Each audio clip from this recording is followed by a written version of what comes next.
ناظرین، جیسا کہ آپ تمام حضرات کو معلوم ہے کہ سعودی عرب نے تبلیغی جماعت پر دہشت گردی کا الزام لگاتے ہوئے پابندی عائد کر دی اور عرب علماء کو اس بات پر مجبور کیا کہ عوام کو آگاہ کریں کہ تبلیغی جماعت کے عقائد بدعت اور شرک سے بھرے پڑے ہیں۔ یہ جماعت دین سے ہٹی ہوئی جماعت ہے اور پوری دنیا میں دہشت گردی کا سبق دے رہی ہے۔ سعودی عرب کا یہ فیصلہ سننا ہی تھا کہ بہت سے غیر مسلم ممالک نے اپنے اخبارات میں سعودی عرب کے فیصلے کو مختلف زبانوں میں شائع کرنا شروع کر دیا کہ دیکھتے ہی دیکھتے تبلیغی جماعت پر پوری دنیا نے پابندی لگانا شروع کر دی، جن میں بھارت سہر فہرست ہے۔ اس کے بعد پاکستان سے ایک ری ایکشن آنا شروع ہوتا ہے جو کہ درست اور صحیح ہے، لیکن اس ری ایکشن سے سعودی عرب کو اتنی تکلیف پہنچتی ہے کہ وہ اپنے گھٹنے ٹیک دیتا ہے۔ اس ری ایکشن میں کچھ ایسے الفاظ استعمال ہوئے جو سعودی گورنمنٹ کو برداشت نہ تھے۔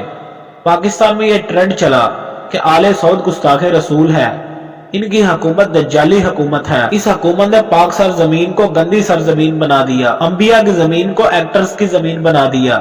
یہ بات سعودی اقتدار اعلیٰ کو پسند نہ آئی۔ صرف اس تانے نے سعودی عرب کو گھٹنے ٹیکنے پر مجبور کر دیا۔ پھر پاکستانی تبلیغی جماعت نے مولانا طارق جمیل کو برج کی حیثیت سے استعمال کیا۔ آپ جانتے ہیں کہ مولانا طارق جمیل ایک آئیکن ہے اور ان کے ساتھ وزیر اعظم پاکستان عمران خان کے خصوصی معاون حضرت مولانا طاہر اشرفی صاحب اور ان کے ساتھ جامعۃ الرشید کے محتمم مولانا عبد الرحیم کے ہمراہ ایک وفد سعودی وزیر کی طرف روانہ کیا۔ یہاں مولانا طارق جمیل صاحب نے تبلیغی جماعت پر پابندی کے حوالے سے اپنا وضاحتی بیان سعودی وزیر کے سامنے رکھا اور بتایا کہ تبلیغی جماعت تو وہ واحد عمل پرست جماعت ہے جس کو کوئی مارے بھی تو وہ آگے سے ہاتھ نہیں اٹھاتی، اور بتایا کہ اگر آج میں اتنا بڑا مبلغ اسلام ہوں اور آپ کے سامنے بیٹھ کر بات کر رہا ہوں تو یقیناً یہ خالصتاً تبلیغی جماعت کی محنت ہے۔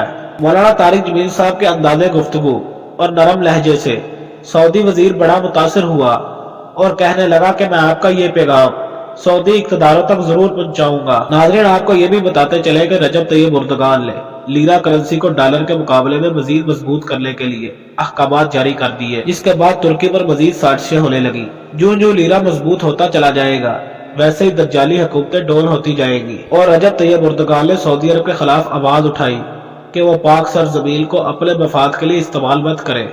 مزید اللہ تبارک و تعالیٰ سے دعا ہے کہ اللہ تعالیٰ ایسی امن پرست جماعت کو قیامت تک قائم و دائم رکھے۔ مزید اسی طرح کی ویڈیوز دیکھنے کے لیے میرا چینل یوسف محمدی سبسکرائب کر کے بیل آئیکن کے بٹن کو پریس کر دیں تاکہ ہر نئی آنے والی ویڈیو آپ تک بآسانی پہنچ سکے۔